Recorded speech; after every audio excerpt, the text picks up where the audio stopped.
دین مصطفیٰ سیکھ کر جاؤ تو خود اتنے پردے میں جاؤ کہ تمہارا پردہ دیکھ کر دنیا کی دوسری عورتوں کو یہ غیرت ہو کہ جب میری بچیاں پردے میں ہے تو میں بغیر پردے کے اپنا حسن کیوں دکھاؤں گی؟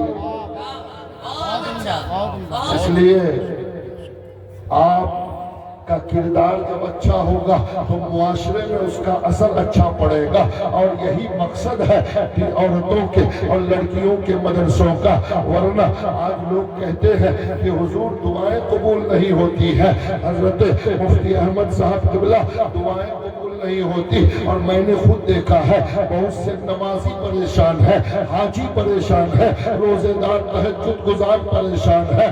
کیوں پریشان ہو؟ کہا دعائیں قبول نہیں ہوتی ہے۔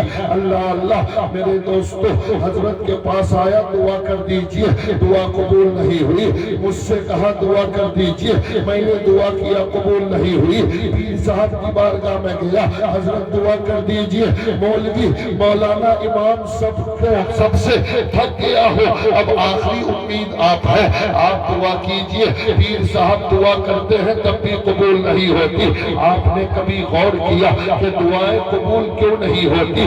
ایک بے نمازی آدمی کی دعا قبول نہ ہو بات سمجھ میں آتی ہے، ایک گنہگار کی دعا قبول نہ ہو بات سمجھ میں آتی ہے، حاجی صاحب کی دعا بھی قبول نہیں، عمرہ کرنے والے کی دعا بھی قبول نہیں، تہجد گزار کی دعا بھی قبول نہیں، مفتی صاحب کی دعا بھی قبول نہیں، پیر صاحب کی دعا بھی قبول نہیں۔ کیوں؟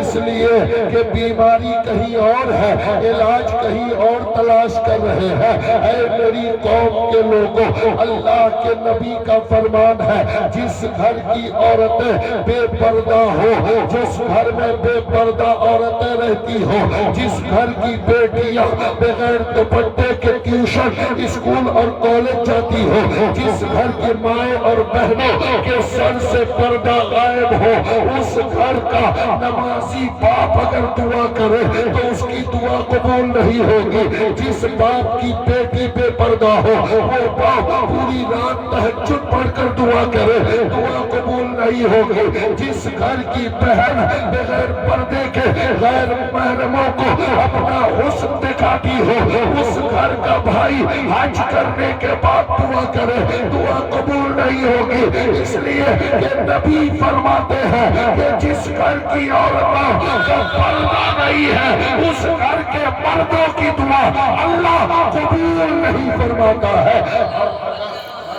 اب اگر حاجی صاحب کی بیٹی بے پردہ ہو تو حاجی صاحب کی دعا قبول نہیں ہوگی، اگر مفتی صاحب کی بہن بے پردہ ہو تو مفتی صاحب کی دعا قبول نہیں ہوگی۔